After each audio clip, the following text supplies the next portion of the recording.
Hello പ്രിയപ്പെട്ട കൂട്ടുകാരെ, അരുൺദാസ് മതിൽമൂലയാണ്. എനിക്ക് ഇന്ന് പറയാനുള്ള കാര്യം, ഇന്ന് ജൂൺ 12-നാണ് അരുൺ സ്പാ എയർപോർട്ട് എന്ന് പറഞ്ഞിട്ടൊരു സലൂൺ ഞാൻ കഴിഞ്ഞ കൊല്ലം തുടങ്ങിയത്. ഒരു വർഷം തികയുമ്പോൾ എനിക്ക് പറയാനുള്ളത് ചെറിയ വാക്കുകളിലൂടെ ഞാൻ പറയാം.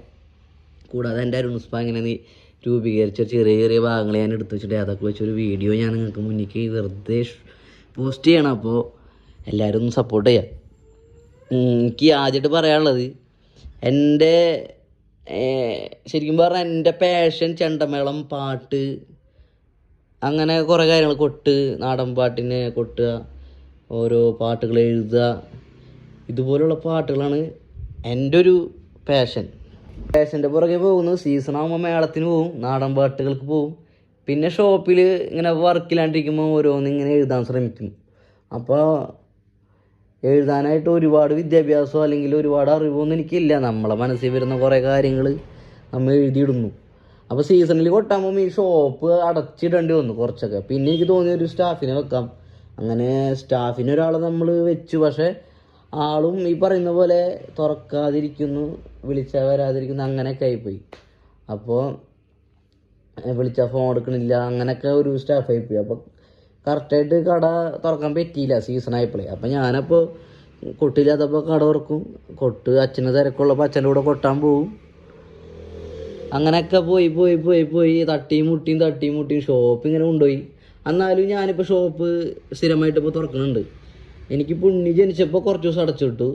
അതല്ലാണ്ട് ഞാൻ സീസൺ കഴിഞ്ഞപ്പോൾ ചെണ്ടമേളം കഴിഞ്ഞു കറക്റ്റായിട്ട് ഇപ്പോൾ കടയിൽ വരുന്നുണ്ട്. രാവിലെ 9 മണിയാകുമ്പോൾ വരും, വൈകുന്നേരം ഒരു 7-8 മണിയാകുമ്പോൾ വീട്ടിൽ പോവും.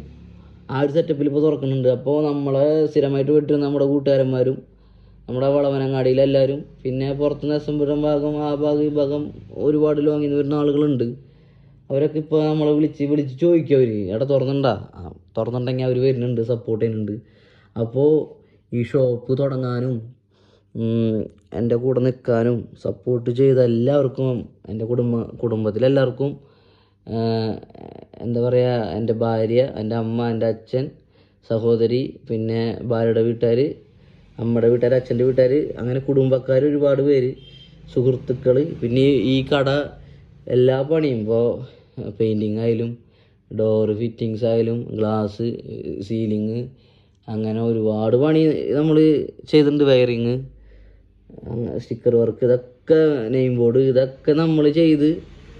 അപ്പോൾ അത് എല്ലാവരും നല്ല രീതിയിൽ നമ്മൾ സഹകരിച്ച്, നമ്മളെ സാഹചര്യം കണ്ടപ്പോൾ കുറച്ചൊക്കെ അഡ്ജസ്റ്റ് ചെയ്ത് പൈസ കുറച്ച് തന്ന് കൂടെ നിന്നു. അപ്പോൾ എല്ലാവരോടും ഒരുപാട് നന്ദി, 1000 ഒരുപാട് നന്ദി. ഷോപ്പ് ഇപ്പോഴും നിലനിന്ന് പോകുന്നുണ്ട്. ചില അർജൻറ്റായിട്ടുള്ള പാട്ടിൻ്റെ മേളത്തിൻ്റെ കാര്യം വരുമ്പോൾ ഞാൻ പോവും. അതിൻ്റെ പേരിൽ കുറച്ച് വിഷമങ്ങൾ കുറേ പേർക്കുണ്ടാവും, നീ തുറക്കണില്ല. പക്ഷേ ഞാൻ തുറക്കണുണ്ട്, പരമാവധി വരാൻ പറ്റുന്ന പോലെ വരുന്നുണ്ട്. ഒരു സ്റ്റാഫിനെ വെക്കാൻ ഒരു കസാരേ ഉള്ളൂ, ഞാൻ ഒറ്റയ്ക്കേ ഉള്ളൂ ഇവിടെ. അപ്പോൾ നമ്മൾ അങ്ങനത്തെ ഒരു ചെറിയൊരു ഷോപ്പ് തുടങ്ങിയാണ്. അപ്പോൾ എന്തായാലും ഒരു വർഷം തികയുമ്പോൾ ഒരുപാട് സന്തോഷം, വേറൊന്നും പറയാനില്ല. ഞാൻ പിന്നെ ഒരു യൂട്യൂബ് ചാനൽ തുടങ്ങിയിട്ടുണ്ട്, അരുൺദാസ് മതിൽമൂല തന്നെയാണ് യൂട്യൂബ് ചാനലിൻ്റെ പേര്.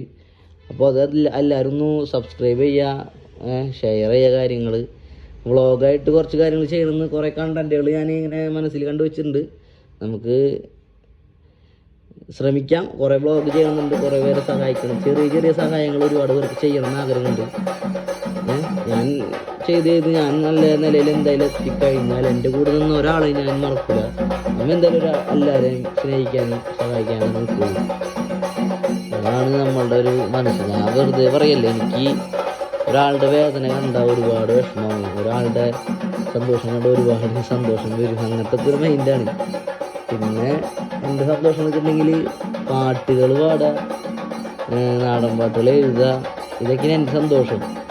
അപ്പോൾ എല്ലാവരും സപ്പോർട്ട് ചെയ്യുക. നമ്മുടെ ഈ അരുൺ സ്പാ എയർപോർട്ടിന് വേണ്ടി പ്രാർത്ഥിക്കുക, എൻ്റെ കുടുംബത്തിന് വേണ്ടി പ്രാർത്ഥിക്കുക. ഞാൻ എല്ലാവർക്കും വേണ്ടി പ്രാർത്ഥിക്കും. ഞാനിപ്പോൾ അമ്പലങ്ങളിൽ രാവിലെ പോവും, എന്താ പറയുക, പ്രാർത്ഥിക്കും ചില ദിവസങ്ങളിൽ. അപ്പോൾ ഞാൻ പ്രാർത്ഥിക്കും. എനിക്ക് എൻ്റെ കാര്യമല്ല പറയാം, ഞാൻ മറ്റുള്ളവർ, നമ്മളുടെ നാട്ടുകാർ, നമ്മളുടെ വീട്ടുകാർ അല്ലെങ്കിൽ വീട്ടുകാർ എല്ലാവർക്കും വേണ്ടി മനസ്സിലാക്കി പ്രാർത്ഥിക്കാറുണ്ട്. വെറുതെ പറയല്ല, ഞാൻ പ്രാർത്ഥിക്കാറുണ്ട്.